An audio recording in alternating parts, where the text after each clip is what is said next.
அஸ்ஸலாமு அலைக்கும். Hi friends, இன்றைக்கி நம்ம என்ன பார்க்க போகிறோன்னா ரெஸ்டாரண்ட் ஸ்டைலில் டேஸ்டியான சிக்கன் வித் கேப்சிகம் ஃப்ரை எப்படி செய்கிறதுன்னு பார்க்கலாம் வாங்க.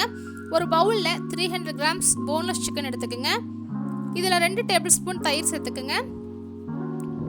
1 டேபிள் ஸ்பூன் இஞ்சி பூண்டு பேஸ்ட் ஆட் பண்ணிக்கோங்க. 1 டேபிள் ஸ்பூன் மிளகாய் தூள் சேர்த்துக்குங்க. உங்களுக்கு காரம் அதிகமாக தேவை அப்படின்னா நீங்கள் 1/4 டீஸ்பூன் கரம் மசாலா தூள், 1/2 டேபிள் ஸ்பூன் ஜீரக மிளகு தூள் சேர்த்துக்குங்க. நான் ஜீரகம் மிளகு ஒன்றா மிக்ஸ் பண்ணி வச்சுருக்கிறேன். உங்கள்கிட்ட தனித்தனியாக இருந்துச்சுன்னா நீங்கள் 1/4 டீஸ்பூன் ஜீரகத்தூள், 1/4 டீஸ்பூன் மிளகுத்தூள் சேர்த்துக்குங்க. 1/2 டேபிள் ஸ்பூன் மஞ்சள் தூள், தேவையான அளவு சால்ட் எடுத்துக்குங்க. இதை நல்லா மிக்ஸ் பண்ணிக்கோங்க. நல்லா இந்த மிக்ஸ் ஊறணும். ஒரு 1/2 அன் ஹவர் ஊற வச்சுருங்க. அப்போ தான் இந்த மசாலா நல்லா சிக்கனில் இறங்கும்.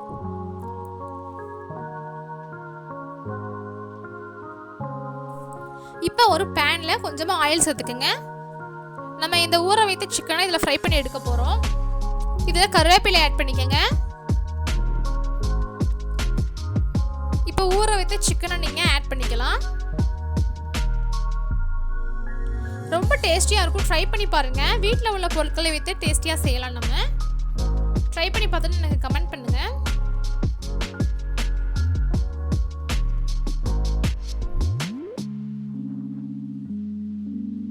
ஒரு 5 to 7 மினிட்ஸ் ஃப்ரை பண்ணிடுங்க. திருப்பி ஒரு 7 மினிட்ஸ் ஃப்ரை பண்ணிக்கோங்க.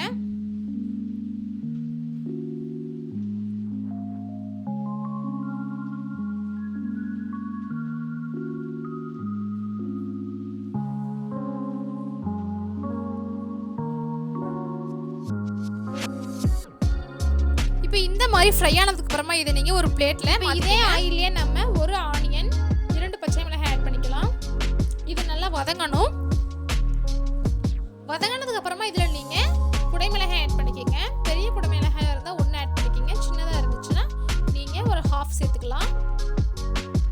இது நல்லா வதங்கினதுக்கு அப்புறமா இதில் நீங்கள் ஒரு தக்காளி, பழுத்த தக்காளியை நல்லா மிக்சியில் பேஸ்ட்டாக ரெடி பண்ணி ஆட் பண்ணிக்கலாம். உங்களோட டொமேட்டோ சாஸ் இருந்துச்சுன்னா நீங்கள் அது கூட ஆட் பண்ணிக்கலாம். அது இல்லைன்னா நம்ம வீட்டில் உள்ள தக்காளி பேஸ்ட்டவே நீங்கள் ஆட் பண்ணிக்கோங்க. இது நல்லா வதங்கணும். இப்போ இதில் தேவையான அளவு நீங்கள் சால்ட் எடுத்துக்கோங்க. அதாவது சிக்கனுக்கு நீங்கள் அதில் சால்ட் எடுத்துக்கிட்டீங்க. இப்போ இந்த மசாலாவுக்கு தேவையான அளவு சால்ட் எடுத்தீங்கன்னா போதும். இப்போ ஃப்ரை பண்ணி வச்சா நம்ம சிக்கனை ஆட் பண்ணிக்கலாம். ஆட் பண்ணி ஒரு மீடியம் ஃப்ளேமில் ஒரு 5 மினிட்ஸ் குக் பண்ணால் உங்களுக்கு டேஸ்டியான chicken with capsicum fry ready ஆயிரும்.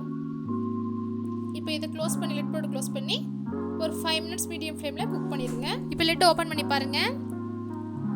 இந்த ஃப்ரை நல்லா ஜூஸியாக இருக்கும். ட்ரை பண்ணி பாருங்கள். மறக்காமல் என்னோட சேனலை சப்ஸ்கிரைப் பண்ணிக்கோங்க. கீழே உள்ள பெல் பட்டனை கிளிக் பண்ணிக்கோங்க. லைக் பண்ணுங்கள், ஷேர் பண்ணுங்கள், கமெண்ட் பண்ணுங்கள். இப்போ சுவையான டேஸ்டியான ரெஸ்டாரண்ட் ஸ்டைல் சிக்கன்